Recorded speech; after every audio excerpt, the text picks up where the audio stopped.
Good morning students, very warmful welcome again in GT State Vidyalaya 9th standard English medium.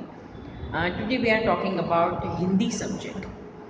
आज हम हिंदी विषय में lesson number 3 पढ़ेंगे जिसका शीर्षक है क्या निराश हुआ जाए। इनके लेखक हैं हजारी प्रसाद द्विवेदी। सबसे पहले फिर से शीर्षक पढ़ते हैं, क्या निराश हुआ जाए। जवाब है नहीं नहीं नहीं, बिल्कुल नहीं, कभी भी निराश नहीं होना है। यही इस पाठ का हार्द है, यही इस निबंध का प्राण है कि कभी भी निराश होना नहीं, चाहे कुछ भी हो जाए, कितनी भी मुश्किलें आ जाए, कुछ भी नुकसान हो जाए। हम इंसान हैं, ईश्वर ने हमारी रचना की है, हम प्रभु के बहुत ही प्यारे हैं। हम कभी निराश हो सकते हैं? नहीं, बिल्कुल नहीं, निराश तो कभी भी नहीं होना है। ऐसी बात इस प्रस्तुत निबंध में की गई है जिसके लेखक हैं हजारी प्रसाद द्विवेदी। हमारे हिंदी साहित्य में बहुत से ऐसे साहित्यकार हैं जो बहुत ही नामी गिरामी साहित्यकार हैं। उनमें से एक हैं हजारी प्रसाद द्विवेदी जी। आप उनका परिचय जब पढ़ेंगे तब उनके बारे में आपको पता चलेगा।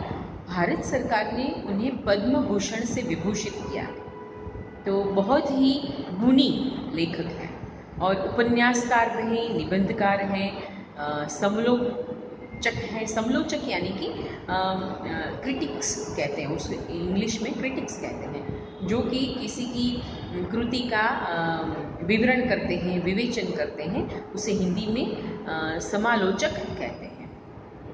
इतिहासकार भी हैं, हिस्ट्री में भी उन्होंने बहुत कुछ अपना प्रदान किया है।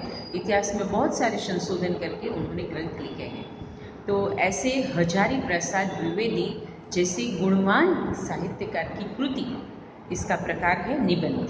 आज इस निबंध को हमें पढ़ना है। क्या निराश हुआ जाए?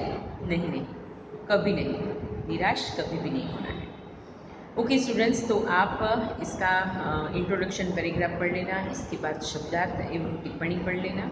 आज मैं इस पाठ के बारे में आपसे कुछ बातें करूँगी। जैसे निबंध की शुरुआत में द्विवेदी जी ने लिखा है कि भारत में ऐसी बहुत सारी घटनाएं बनती हैं। रोज़ हम समाचार पत्र में, न्यूज़ चैनलों में देखते हैं कि कहीं डकैती हो गई, कहीं लूटफाट हो गई, किसी का खून हो गया, चोरी हो गई। तो ये सब समाचार देख के मन बड़ा ही विक्षुब्ध हो जाता है और मन में ये प्रश्न होता है कि क्या भारत विनाश की ओर जा रहा है? लेखक अपने आप ही प्रश्न निबंध में करते हैं और उसका उत्तर देते हैं नहीं, ऐसा नहीं है। इतने बड़े भारत में अगर कुछ ऐसी घटनाएं बनती है तो कुछ ऐसी घटनाएं भी हैं जो कि मानवता की ओर हमें ले जाती है, हमारी संस्कृति का हमें गौरव करवाती है। तो इस हिसाब से इन्होंने शीर्षक रखा है कि क्या निराश हुआ जाए? नहीं, निराश कभी भी नहीं होना है, क्योंकि अभी भी इंसान में इंसानियत बाकी है। अभी भी इंसान में मैत्री, प्यार, करुणा, सौहार्द, सत्य, अहिंसा, ऐसे बहुत सारे सद्गुण अभी भी बहुत सारे लोगों में बचे हुए हैं, जिससे भारत की गरिमा और बढ़ेगी, भारत को कभी भी नुकसान होगा नहीं। तो इस पूरे निबंध में ये बात द्विवेदी जी ने आपके सामने रखी है। इतने बड़े साहित्यकार हैं, उनकी जो शैली है, लिखने की जो स्टाइल है, वो काफ़ी रोचक है और विद्वत्तापूर्ण है।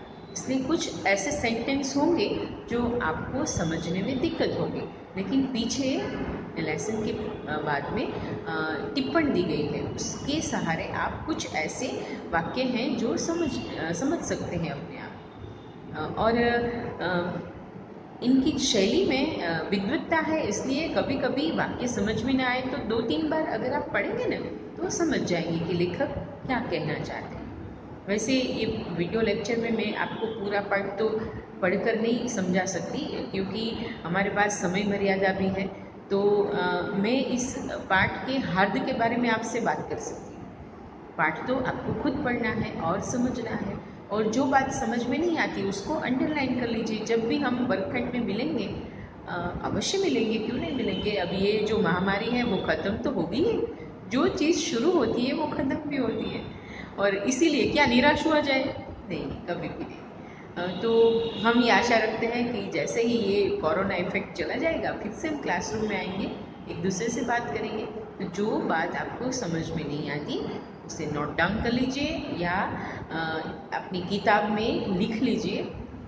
जब भी हम आमने सामने मिलेंगे वर्गखंड में, तब आप इन समस्याओं का समाधान हमसे सुन लीजिए, या प्रश्न हो उसका उत्तर दे लीजिए, और कुछ भी समस्या हो उसके बारे में बात करें।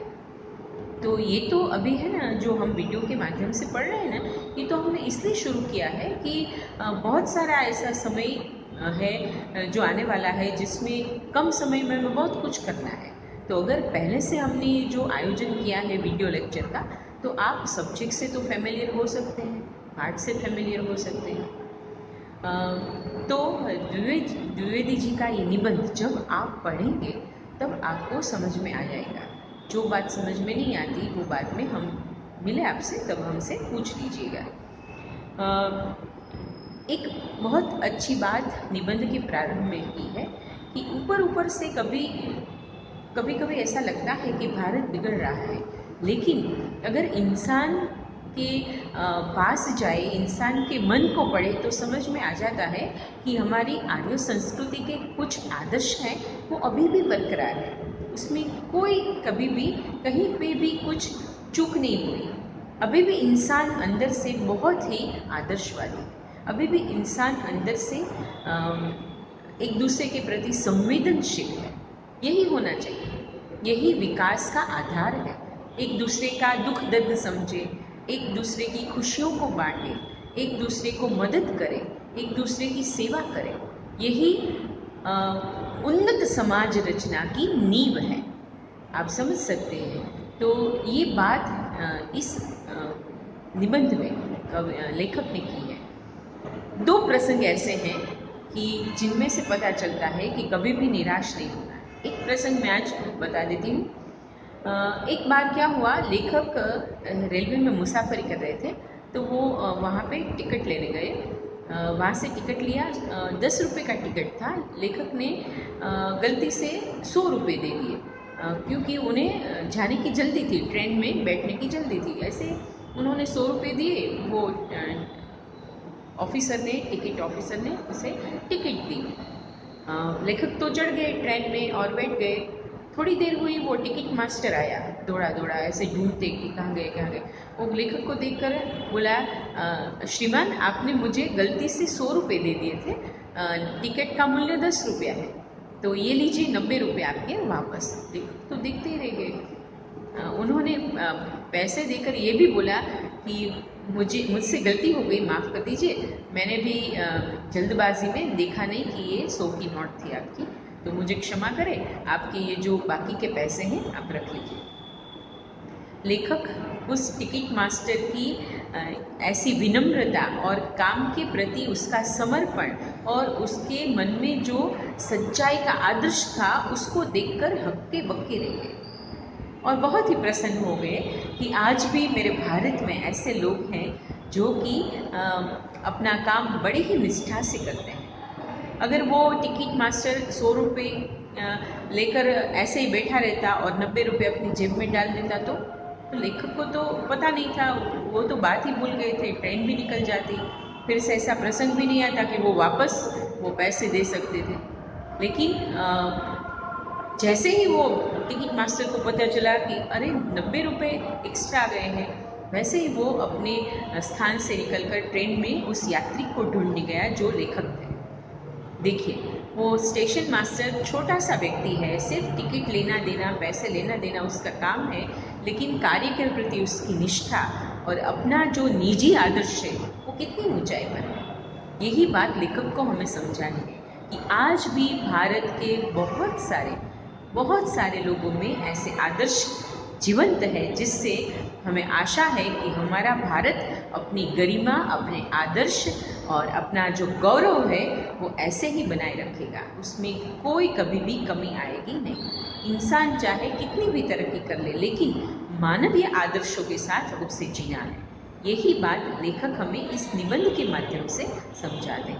एक ऐसा दूसरा प्रसंग है, वो मैं नेक्स्ट वीडियो लेक्चर में आपसे बात करूँगी। टिल देन मैंने कहा है ये बहुत ही पंडित लेखक हैं हजारी प्रसाद द्विवेदी जी। तो आप उनका पाठ 1-2 बार पढ़ें। जो वाक्य रचना समझ में नहीं आती उसको टिक कर लीजिए, बाद में हम उसके बारे में डिस्कस करेंगे। लेकिन इनकी शैली है ना, वो पांडित्यपूर्ण शैली है, तो समझने में थोड़ी दिक्कत होगी, कोई बात नहीं। अब तो आप बड़े हो गए हैं, समझ सकते हैं। जो न समझ में आए वो मम्मी पापा को भी पूछ सकते हैं।